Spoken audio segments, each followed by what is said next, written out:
The National People's Party or the NPP Nongpoh bloc celebrated Mother's Day to honour women's contributions to their families and society. The event was held at the parish hall in Nongpoh with Charles Marngar, MLA of Mauhati, as the chief guest. Around 100 women were honoured for their contributions to social and community initiatives.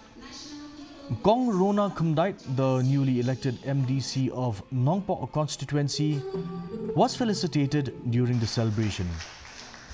The event was attended by prominent party leaders, including Dr. Jasmine Lingdo, president of the NPP Women's Wing in Meghalaya.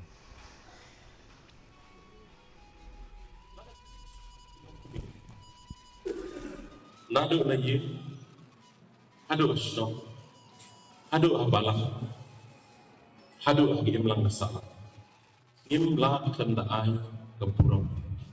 Kadai pak kecing sisa baki lok kami, ijongi, ilong sisa,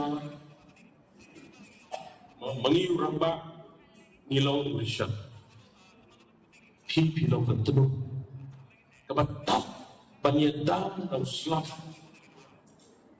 Menyedar yang kita kebetulan lapor ini. Meghalaya witnessed the